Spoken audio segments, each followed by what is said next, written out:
Assalamualaikum warahmatullahi taala wabarakatuh dan salam sejahtera. Saya Nurul Sahidah binti Abdul Latif dan bersama rakan saya Nurul Husna binti Ronsi akan membentangkan mengenai kemahiran menggunakan bahan bantu bukan ICT dan menggunakan papan tulis. Ini adalah wajah kami berdua dan saya akan mulakan dengan bahan bantu mengajar bukan ICT ataupun bukan elektronik. Bahan bantu mengajar juga dikenali sebagai BBM ataupun ABM, alat bantu mengajar. Ia merupakan elemen yang penting dan tidak asing lagi dalam kalangan guru, sama ada guru di peringkat prasekolah, sekolah rendah, sekolah menengah maupun di peringkat universiti. Menurut Brown J.W. 1983, bahan bantu mengajar didefinisikan sebagai segala kelengkapan yang digunakan oleh guru dan murid dalam membantu proses pengajaran dan pembelajaran dalam kelas agar objektif pembelajaran dapat dicapai dengan sebaiknya. Athan Long 1982, BBM merupakan bahan bantu yang terdiri daripada pelbagai bahan yang digunakan untuk membantu guru dan murid dalam proses pengajaran dan pembelajaran dalam bilik darjah. Dan beliau juga membahagikan bahan bantu mengajar kepada 3 kumpulan, iaitu alat pandangan, alat pendengaran serta alat pandang dengar yang mana membantu para guru dan murid dalam mencapai objektif pembelajaran yang diinginkan. Bahan bantu mengajar bukan hanya terhad kepada buku teks, papan tulis, kapur dan gambar-gambar sahaja, tetapi ia merangkumi segala benda yang digunakan dalam pengajaran dan pembelajaran yang melibatkan semua panca indera, merangkumi apa sahaja yang dapat dialami oleh para pelajar. Menurut Nur Aziah Abdul Hamid 1981, beliau menyatakan bahawa bahan bantu mengajar ini boleh dibahagikan kepada dua, iaitu media elektronik dan media bukan elektronik, atau dikenali sebagai bahan bantu mengajar ICT atau bahan bantu mengajar bukan ICT.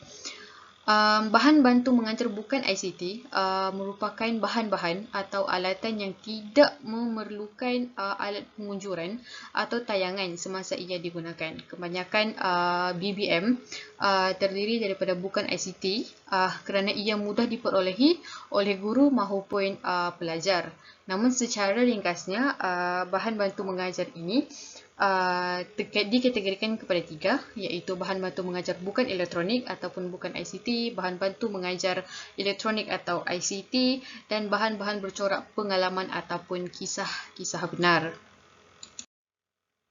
Seterusnya kita beralih kepada matlamat BBM. Matlamat bahan bantu mengajar bukan ICT pertama adalah memperjelaskan lagi penyampaian maklumat agar tidak terlalu bersifat verbalistik, mampu untuk mengatasi keterbatasan ruang, mengatasi sifat pasif pelajar dan memberi rangsangan, mempersamakan pengalaman dan membangkitkan persepsi di kalangan pelajar. Seterusnya, jenis-jenis bahan bantu mengajar bukan ICT. Yang pertama adalah papan putih ataupun papan tulis. Umumnya digunakan oleh guru untuk menulis isi-isi pengajaran pada hari dan waktu tersebut agar konsep dan pemahaman murid dalam bilik darjah dapat ditingkatkan. Guru seharusnya mempunyai kecekapan dalam menggunakan kemahiran papan tulis kerana ia merupakan asas pembinaan dan permulaan sesuatu konsep ketika proses pengajaran dan pembelajaran dalam bilik darjah berlangsung. Ia merupakan satu usaha untuk menarik daya fokus murid dalam bilik darjah. Yang kedua adalah buku teks. Buku teks melalui skim pinjaman buku teks ataupun SPBT di setiap sekolah kerajaan khususnya dalam negara ini telah membuka ruang kepada guru dan murid itu sendiri untuk memiliki bahan bantu mengajar, yang mana ia merupakan rujukan ketika proses pengajaran dan pembelajaran sedang berlangsung. Sumber pengajaran utama dan menjadi rujukan penting oleh guru dalam menghasilkan bahan bantu mengajar yang lain yang mana diselaraskan dengan kandungan dalam buku teks tersebut. Yang ketiga adalah papan pamer. Papan pamer ataupun dikenali sebagai papan bulletin yang dilihat lebih produktif kerana ia dihasilkan sendiri oleh murid-murid dalam bilik darjah masing-masing. Aktiviti mengisi atau mencantikkan papan pamer ini dilihat mampu untuk membentuk sikap serta nilai dalam kalangan murid agar bersatu dalam menjana sebuah idea untuk menghasilkan sebuah papan pamer yang penuh dengan infografik yang mana dapat mereka manfaatkan dan dapat dipelajari ketika dalam bilik darjah. Yang keempat adalah fail tegak dan bahan bacaan. Ia terdiri daripada bahan-bahan cetakan selain buku teks yang boleh diletakkan di satu sudut dalam bilik darjah yang mana usaha untuk menarik minat murid-murid untuk terus membaca. Bahan bacaan seperti majalah, surat khabar, buku cerita, buletin, poster, carta, peta, ilustrasi gambar dan sebagainya. Bahan-bahan ini perlulah diletakkan di satu sudut dalam bilik darjah yang mana mampu dijadikan sebagai sudut pusat sumber mini dalam bilik darjah tersebut. Yang kelima adalah gambar dan kad imbasan ataupun kad cantuman. Ilustrasi gambar merupakan bahan bantu mengajar yang mampu menggalakkan fokus atau perhatian murid-murid dalam bilik darjah. Pengilustrasian gambar bagi sesuatu topik dapat merangsang murid-murid untuk berfikir secara kritis mengenai apa yang berlaku di sebalik gambar tersebut dan fokus mereka sudah pasti akan jadi lebih baik. Sebagai contoh, ilustrasi gambar peta dalam mata pelajaran sejarah ataupun geografi dalam kalangan murid sekolah mampu untuk meningkatkan daya tumpuan mereka dalam mengenal pasti tempat-tempat pensejarahan atau taburan penduduk di kawasan-kawasan tertentu. Seterusnya, nombor 6, carta. Carta merupakan bahan bantu mengajar yang mengandungi maklumat sistematik di mana mempunyai huruf, mempunyai angka, jadual gambar raja, nota ringkas, simbol lukisan dan sebagainya yang mampu menjana idea dan fokus mereka ketika belajar dalam bilik darjah. Carta yang sering digunakan termasuklah carta flip, carta alir, carta pie, carta graf dan carta tunggal yang mana murid-murid akan belajar lebih mengenai pengelasan sesuatu subjek dan carta ini juga memainkan peranan penting ketika pengajaran dan pembelajaran subjek matematik dan sains kerana ia mampu memberikan gambaran kepada murid agar kefahaman mengenai formula dan konsep asas mengenai subjek itu dapat dicapai. Yang ketujuh adalah model dan boneka. Bahan bantu mengajar ini merupakan salah satu BBM yang menarik kerana ia merupakan bahan gantian yang menyerupai bahan sebenar. BBM ini mewakili 3 aspek utama iaitu struktur, rupa bentuk dan serta fungsinya dalam beberapa aspek. BBM ini penting terutama sekali bagi subjek yang membaca seperti subjek sejarah dan sains. BBM seperti ini akan merangsang minda mereka kerana ia mampu untuk memberikan gambaran utama mengenai sesuatu pengajaran. BBM ini juga boleh dijadikan sebagai satu aktiviti dalam bilik darjah kerana bahan yang digunakan tidaklah berbahaya seperti kertas, tanah liat, styrofoam, kapas kertas rendaman dan banyak lagi. BBM ini juga mampu untuk merangsang idea kreatif anak-anak murid dan keterlibatan mereka dalam bilik darjah sudah pasti amat memberangsangkan. Seterusnya, kita beralih kepada etika pemilihan dan pembinaan bahan bantu mengajar bukan ICT. Yang pertama adalah dari segi kualiti. Kualiti BBM bergantung kepada pembinaan dan pemilihannya sebagai sebahagian daripada bahan pengajaran dan pembelajaran. BBM perlulah selaras dengan objektif pengajaran agar pemilihan bahan bantu mengajar adalah tepat dengan topik pembelajaran serta sesuai dengan usia murid-murid yang terlibat. Pembinaan BBM perlulah mengikut beberapa kriteria tertentu seperti jelas dari segi rupa, mempunyai keharmonian warna agar gambar lebih jelas, mudah difahami serta memiliki saiz semaksimum yang mungkin agar tidak terlalu besar dan tidak terlalu kecil dan sudah pasti mudah difahami oleh murid ketika belajar dalam bilik darjah. Dan alatan yang digunakan dalam menghasilkan BBM bukan ICT ini perlulah selamat agar tidak mendatangkan kecederaan kepada guru dan murid di samping mencari bahan yang mudah diperolehi dengan kadar bayaran yang rendah. Keadaan ini akan memudahkan guru dalam penghasilan bahan bantu mengajar bukan ICT, seterusnya menjadikan aktiviti pengajaran dan pembelajaran di dalam bilik darjah itu menjadi lebih menarik. Yang kedua adalah dari segi idea dan kreativiti. Bahan bantu mengajar bukan ICT merupakan bahan bantu mengajar yang sudah pasti mempunyai keasliannya yang tersendiri kerana dihasilkan sendiri hasil idea dan kreativiti seseorang guru tersebut. Guru seharusnya mempunyai daya kreativiti yang tinggi dan mempunyai nilai seni agar penghasilan BBM bukan ICT lebih jelas dan mampu membantu dan meningkatkan daya faham murid semasa proses pengajaran dan pembelajaran berlaku. Nilai seni bahan bantu mengajar bukan ICT haruslah dipandang serius agar ia sampai ke hati dan minda murid dan mudah difahami oleh mereka.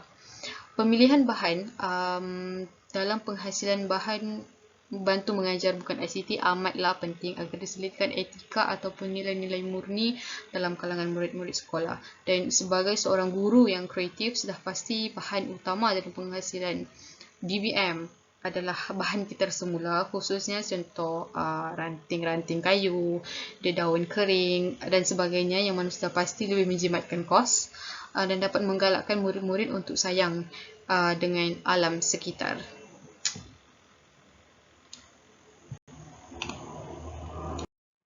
Jadi seterusnya saya akan membincangkan berkenaan dengan kemahiran penggunaan papan tulis. Jadi kemahiran penggunaan papan tulis ini sememangnya amat penting dalam aktiviti pengajaran dan pembelajaran dalam bilik darjah. Kerana setiap bilik darjah mestilah dilengkapi dengan papan tulis, tak kisahlah papan jenis papan putih ataupun papan hitam. Jadi penggunaan papan tulis ini memerlukan kecakapan guru dalam merancang dan menyusun seperti tulisan, menyusun nota dan menyusun gambar rajah pada tempat yang sesuai. Jadi penguasaan guru dalam kemahiran ini sememangnya akan memudahkanlah proses pembelajaran murid. Jadi kemahiran penggunaan papan tulis ini akan memudahkan pengajaran guru dan akan menjadikan sesi pengajaran lebih menarik. Seterusnya kita akan lihat objektif penggunaan papan tulis. Okey, yang pertama adalah untuk menjelaskan sesuatu fakta, konsep atau idea yang abstrak. Jadi penggunaan papan tulis ini boleh membantu guru untuk menjelaskan sesuatu fakta atau konsep itu dengan lebih mudahlah apabila adanya penggunaan papan tulis untuk guru melakar ataupun menulis sesuatu pada papan tulis untuk menjelaskan dengan lebih lanjut tentang fakta, konsep atau idea yang diberikan. Dan yang kedua adalah untuk menarik minat dan perhatian murid terhadap perkara penting dalam topik pembelajaran. Guru boleh menulis perkara-perkara yang penting dalam topik pembelajaran pada papan tulis untuk memastikan murid lebih berfokus tentang topik-topik ataupun perkara-perkara yang penting dalam sesi pembelajaran mereka. Dan yang ketiga adalah untuk memperkukuhkan fakta, konsep atau idea yang dihuraikan. Jadi apabila guru menghuraikan idea secara lisan, guru boleh menggunakan papan tulis untuk menulis semula idea-idea yang penting itu supaya murid dapat memahaminya dengan lebih mendalam. Dan yang keempat adalah untuk mendemonstrasikan langkah-langkah penyelesaian masalah secara sistematik.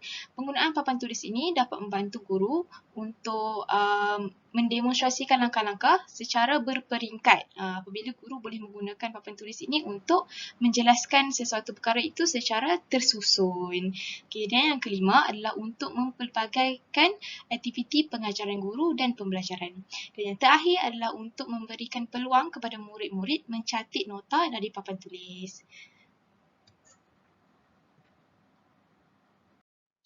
Berikut merupakan prinsip penggunaan papan tulis. Yang pertama adalah rancang penggunaan papan tulis lebih awal. Jadi guru mestilah merancang penggunaan papan tulis ini lebih awal sebelum masuk ke kelas supaya sesi pembelajaran itu dapat berjalan dengan lancar.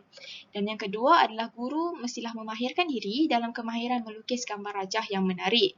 Okey, jadi guru mestilah pandai ataupun berkemahiran untuk melukis gambar rajah supaya gambar rajah itu difahami oleh murid dan gambar rajah itu dapat menarik minat murid untuk mengetahui ataupun mempelajarinya dengan lebih mendalam. Okey, yang ketiga adalah tulisan dan rajah yang digunakan mestilah jelas kelihatan kepada seluruh kelas.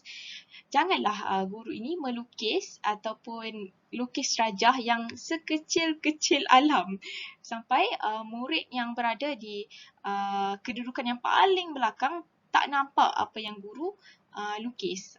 Jadi guru mestilah melukis rajah itu sesuai dengan situasi dalam kelas.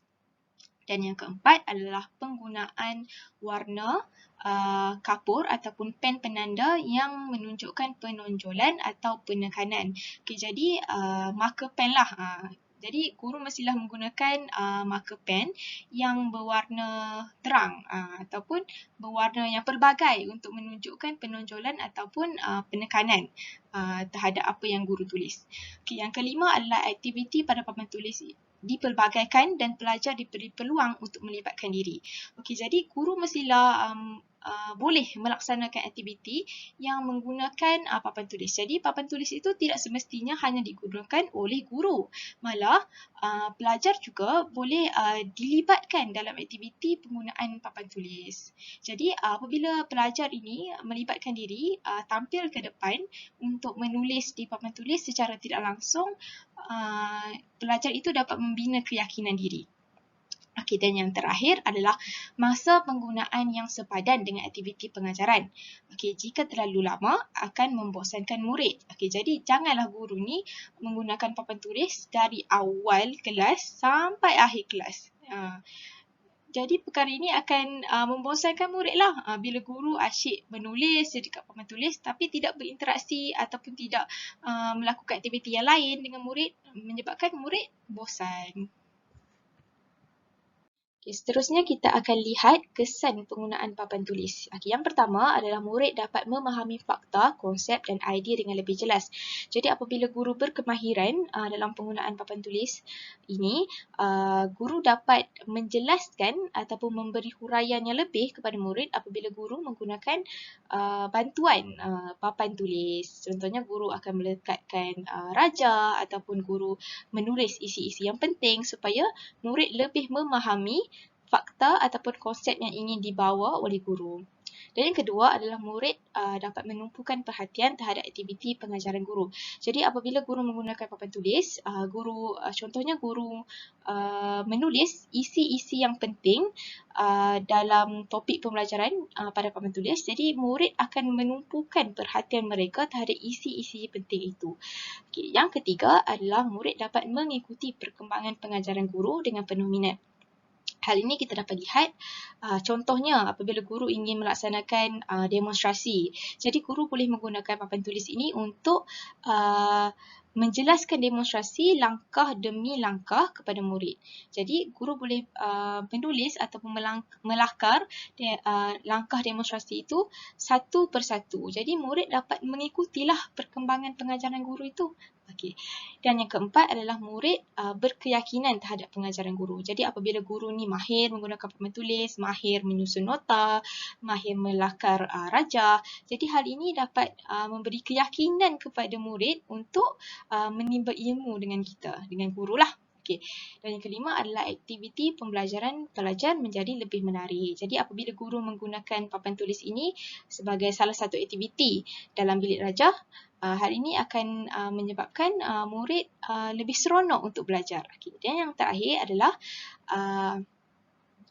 konsep, fakta dan idea dapat dihuraikan, yang dihuraikan dapat dikekalkan dalam ingatan murid. Jadi apabila guru ini menjelaskan fakta-fakta ataupun huraian-huraian ini pada papan tulis, itu guru menulis kembali isi-isi yang penting pada papan tulis, hal ini akan menyebabkan murid senang ingat perkara yang mereka belajar.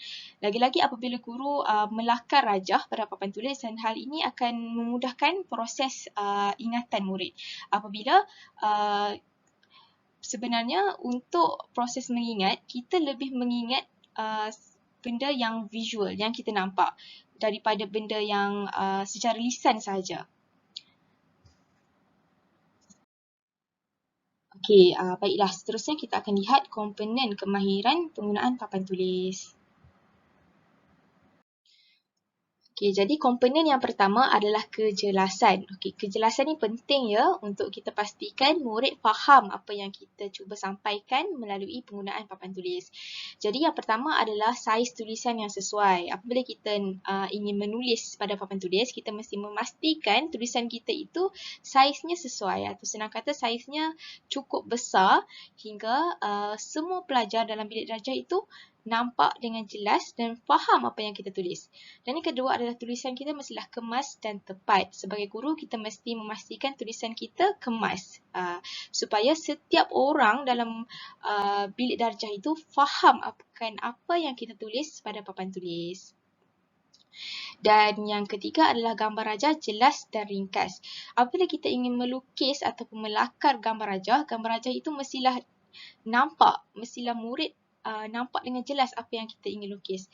Jadi lukisan kita itu mestilah pada saiz yang besar, sehingga kan murid yang berada di kedudukan meja paling belakang dapat nampak dengan jelas gambar rajah yang kita lakar. Seterusnya, komponen yang kedua adalah susunan. Jadi, penggunaan ruang untuk tulisan dan rajah mestilah sesuai dan seimbang. Dan yang keduanya, susunan dapat dilihat dan teratur. Apabila kita berbicara tentang susunan dapat dilihat ini, kita boleh lihat situasi di dalam kelas apabila guru menyusun nota, menulis nota hingga ke bawah bahagian papan tulis yang paling bawah, sehingga kan murid di kedudukan belakang sukar untuk melihat apa yang guru tulis pada papan tulis kerana dihalang oleh rakan-rakan yang duduk di bahagian hadapan. Jadi guru mestilah bijak untuk menyusun nota ataupun rajah yang dilukis pada papan tulis supaya semua murid dapat tengok, dapat lihat apa yang guru ingin sampaikan melalui penggunaan papan tulis. Dan susunan yang teratur, kita dapat lihat apabila guru, sesetengah guru menulis pada papan tulis dalam keadaan yang tidak teratur. Kejap belah kiri, kejap belah kanan. Jadi guru mestilah menyusun aturkan susunan tu supaya lebih mudah difahami oleh murid. Komponen yang ketiga adalah penonjolan dan penekanan. Penggunaan warna pen yang sesuai dan menarik dapat membantu memberikan penonjolan dan juga penekanan terhadap perkara yang ingin disampaikan oleh guru melalui penulisan pada papan tulis. Jadi, penggunaan warna pen yang pelbagai ini juga dapat menarik minat murid supaya lebih bertumpu, lebih fokus dalam sesi pembelajaran. Jadi warna-warna pen yang selalu digunakan oleh guru adalah seperti warna hitam, warna merah, biru dan lain-lain warna. Jadi tapi tidak semua warna sesuai untuk ditulis pada papan tulis. Misalnya warna kuning. Warna kuning susah untuk murid faham ataupun nampak apa yang guru tulis sekiranya guru menggunakan pen marker berwarna kuning. Jadi apabila kita berbicara tentang penonjolan dan penekanan, penggunaan warna ini dapat membantu apabila kita contohnya guru melukis ataupun melakar peta minda. Jadi mungkin isi-isi penting guru boleh tulis menggunakan warna biru dan huraiannya warna merah. Jadi murid dapat membezakan mana satu isi dan mana satu huraiannya. Dan yang kedua adalah saiz tulisan yang sesuai. Okey, jadi penonjolan dan penekanan ini dapat dilihat ataupun dapat dibuat melalui saiz tulisan. Contohnya untuk tajuk topik yang besar, kita boleh tulis dengan tulisan yang besar lah, dan dia punya sub-sub topik kita boleh tulis dengan saiz tulisan yang kecil sedikit. Janganlah kecil sangat sampai murid susah nak baca. Komponen yang terakhir adalah teknik persembahan. Jadi dalam penggunaan papan tulis ini, sepatutnya guru dapat membentuk satu konsep yang jelas dan tepat dengan bantuan penggunaan papan tulis. Okay, yang kedua adalah guru sepatutnya melibatkan murid dalam aktiviti PDP. Jadi penggunaan papan tulis ini tidak bertumpu kepada guru sahaja. Murid juga boleh dilibatkan dalam aktiviti penggunaan papan tulis ini. Dan yang ketiga adalah penggunaan papan tulis ini sepatutnya dapat membantu mempermudahkan konsep ataupun idea yang susah. Jadi apabila konsep ataupun idea yang susah ini dibicarakan secara lisan dan murid sukar untuk faham, jadi guru boleh menggunakan papan tulis ini untuk melakar ataupun menulis sebuah konsep atau idea yang sukar itu supaya murid lebih faham akan apa yang guru cuba sampaikan. Dan yang terakhir adalah gunakan papan tulis ini dalam tempoh masa yang sesuai. Jangan menggunakan papan tulis ini dalam tempoh masa yang terlalu lama sepanjang sesi pembelajaran, kerana murid akan cepat bosan. Seterusnya, saya akan membentangkan berkenaan dengan rancangan pengajaran yang dibuat oleh saya, Nurul Husna binti Nurzi. Subjek yang saya pilih adalah subjek sejarah tingkatan 4 berkenaan dengan tajuk ancaman komunis dan perisytiharan darurat. Dan pada akhir sesi pembelajaran, hasil pembelajarannya, murid dapat menyenaraikan 4 jenis ancaman dan keganasan komunis di Tanah Melayu secara lisan dan dapat menjelaskan dengan contoh 4 jenis ancaman dan keganasan komunis di Tanah Melayu secara bertulis. Jadi apa yang saya akan lakukan adalah saya akan membuat aktiviti, iaitu aktiviti membina peta minda bersama murid. Jadi sebuah peta minda yang tidak lengkap akan dilakar pada papan tulis dan murid akan diminta secara bergilir-gilir melekatkan gambar-gambar cardboard pada papan tulis bagi melengkapkan peta minda. Jadi ini merupakan gambar-gambar cardboard yang telah saya pilih yang berkaitan dengan situasi ancaman dan keganasan komunis. Jadi setelah murid memilih gambar-gambar tersebut dan melekatkannya pada papan tulis, murid akan menerangkan situasi yang mereka faham melalui gambar tersebut dan kaitannya dengan ancaman komunis. Jadi aktiviti ini dapat membantu murid memahami topik dengan bantuan bahan bantu mengajar secara visual, iaitu gambar-gambar cardboard ini.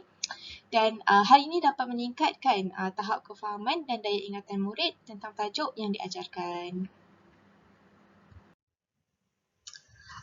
Ini merupakan rancangan pengajaran yang dibuat oleh saya yang berkenaan dengan subjek Bahasa Melayu tingkatan 1 dengan tajuk ayat majmuk dan ayat tunggal. Hasil pembelajaran adalah murid dapat mengenal pasti ayat tunggal dan ayat majmuk daripada petikan yang mereka baca, dapat membezakan ayat majmuk dan ayat tunggal dengan baik. Apa yang dilakukan adalah guru menyediakan ruang di ayat tunggal dan ayat majmuk di papan tulis, dan guru akan bergerak satu demi satu untuk memberikan setiap murid kotak misteri, yang mana di dalam kotak misteri ini ada contoh ayat tunggal dan ayat majmuk. Dan murid-murid akan memasukkan tangan mereka dalam kotak misteri tersebut dan mengambil contoh dan mereka akan membaca sama ada petikan tersebut ayat majmuk ataupun ayat tunggal. Dan hasil daripada aktiviti kotak misteri ini, murid akan mengenal pasti yang mana satu ayat tunggal dan yang mana satu ayat majmuk, dan mereka juga dapat membezakan, mengeluarkan perbezaan di antara ayat majmuk dan ayat tunggal.